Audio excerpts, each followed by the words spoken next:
prediksi relasi yang ada. Jadi ini contoh aplikasinya di jejaring teroris. Tapi jejaring teroris kan masalahnya namanya teroris atau kriminal, apapun yang ilegal, yang ya karena mereka kriminal, ilegal, ya mereka nggak mau ada, nggak mau ketahuan kan. Tapi kalau kita bisa ketemu pola jejaring dalam suatu yang sudah tertangkap, maka kita mungkin bisa membangun algoritma untuk memprediksi si Anu ini memiliki hubungan dengan siapa lagi.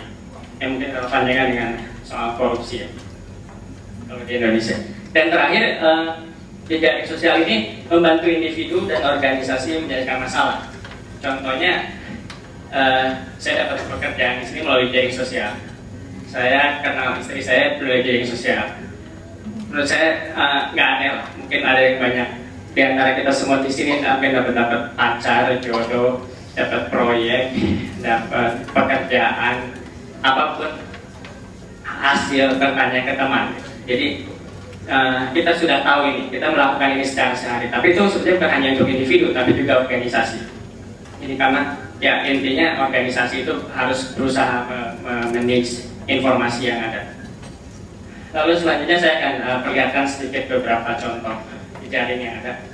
Ini data dari jejaring hubungan romantis antar anak SMA di sebuah kota di Amerika. Ini sudah dipublish. Kalau yang mungkin yang biru itu laki-laki, yang merah perempuan. Jadi ini saya lupa ini apa, hanya pacaran atau hubungan seksual. Tapi ini penting karena ini soal masalah kesehatan remaja, terutama yang berhubungan dengan penyakit seksual.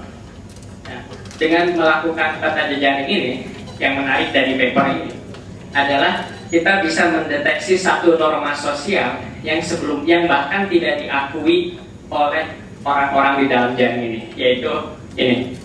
Jadi ini anggap laki-laki pacaran dengan seorang perempuan, terus putus, ya pacaran dengan laki-laki lain, putus lagi, laki-lakinya pacaran dengan perempuan lain, itu hampir nggak ada dia pacaran dengan ini. Jadi nggak ada lingkaran 4 tahap seperti ini. Jadi seolah-olah ada norma sosial. Oh gengsi dong gue pacaran sama bekasnya gue. Orang nggak mau. Nah kalau ditanya anak-anak SMA ini, mereka nggak akan ngaku mau nggak pacaran sama dia. Oh mau, kenapa nggak? Tapi dari data kelihatan ini tidak terjadi.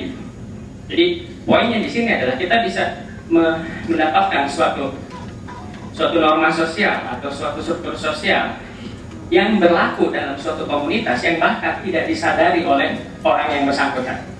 Itu yang menarik dari sini. Contoh lain, ini adalah buku politik yang di Amerika, yang biru itu liberal, Obama, Clinton, yang merah itu konservatif, Bush, dan lain-lain. Kedua buku dihubungkan jika satu buku merujuk pada buku lain. Jadi kita lihat terjadi polarisasi yang cukup tajam. Hanya sedikit buku saja yang hanya empat buku yang merujuk ke buku politik dari kedua belah pihak. Jadi sebagai gambaran bagaimana kita dengan jaring sosial kita bisa mengerti dinamika atau struktur misalnya politik di Amerika. Dan ini adalah penyebaran TBC.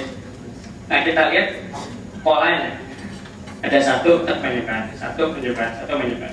Karena penyebarnya ya TBC dari batuk, ada satu orang batuk, sekelilingnya kena. Jadi kita bisa mengerti apa sebetulnya yang menular dari struktur jejaringnya itu. Jadi misalnya penyebaran HIV ya nggak akan seperti ini. Kecuali ada satu orang yang berhubungan seks atau menggunakan jarum suntik dengan banyak orang, tapi itu hampir biasanya tidak terjadi. Jadi pola penyebaran yang berbeda bisa membuat pola struktur penyebaran yang berbeda juga. Lalu saya akan berikan contoh yang lebih agak mendalam, yaitu mengenai soal penyebaran penyakit. Yang ini saya lakukan setelah melakukan riset tahun 2003 dari disebut Nasari. Waktu itu SARS baru terjadi. Terus kan saya sangat khawatir, apa ini SARS? Orang nggak ngerti penyakit baru, what's going on. Semua orang mencoba mencari jawab, tapi pertanyaan yang paling krusial saat itu adalah seberapa besar SARS ini? Ada yang bilang jutaan orang akan mati dan sebagainya. Jadi karena itu saya tertarik melakukan masuk ke arena epidemiologi ini.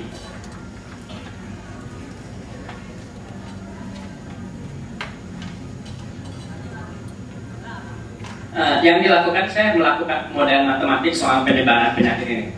Pertanyaannya itu kan waktu itu SARS itu dari Cina ya, terus Vancouver, Hong Kong, Vancouver, New York nggak kenapa gitu. Saya polanya seperti itu. Saya akan bahas sedikit ini model standar yang dipakai dalam pola penyebaran penyakit. Yang modelnya bisa sangat kompleks, tapi pada dasarnya seperti ini, yaitu orang itu ada 3 tahap, 3 jenis. Susceptible, S, dia bisa ditulari, maka dia tertular, infected, lalu dia recover ini bisa sembuh atau meninggal dunia. Intinya dia tidak bisa tertulari lagi. Jadi setiap orang itu dibagi menjadi 3 keadaan.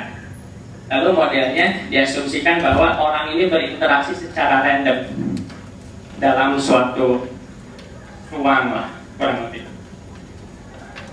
Sekompleks-kompleksnya model epidemiologi sekarang, yang pada saat itu tahun 2005, pada dasarnya modelnya seperti ini. Nah, masalah utamanya, jika modelnya seperti yang tadi, maka epidemi itu bisa kita prediksi, kurang lebihnya. Ada satu titik di mana terjadi epidemi. Jika tidak dipenuhi, maka tidak terjadi. Sederhananya seperti itu. Jadi artinya R0 ini adalah jumlah yang ditulari oleh satu orang. Jadi misalnya R01, maka secara rata-rata setiap orang menulari satu orang lain.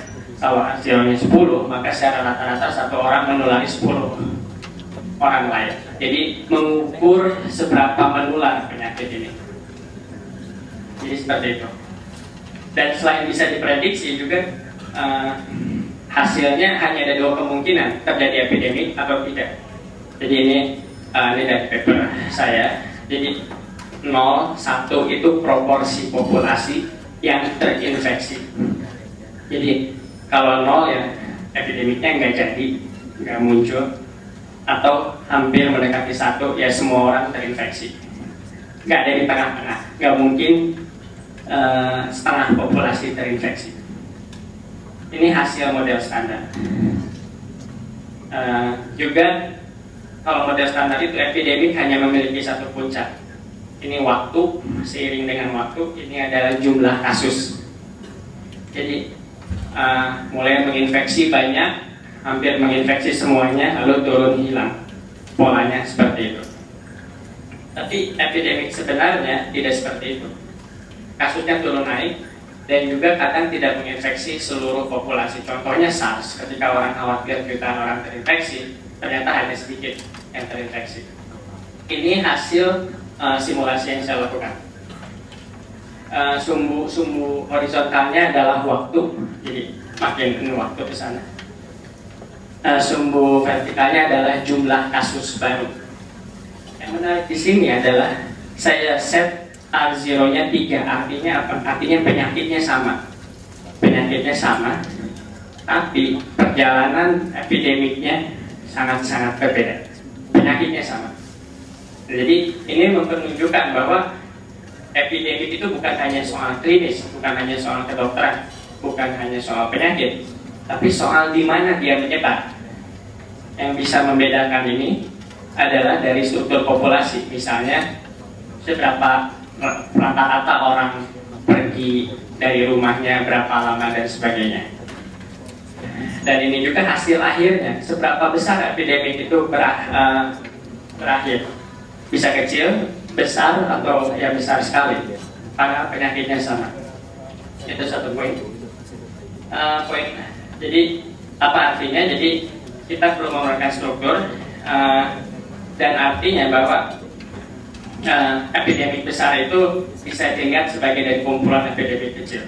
Dan ini ada konsekuensi ke kebijakan publiknya dalam penanganan penyakit menular. Biasanya kita peduli vaksin sampai Indonesia berantem sama WHO sama Amerika.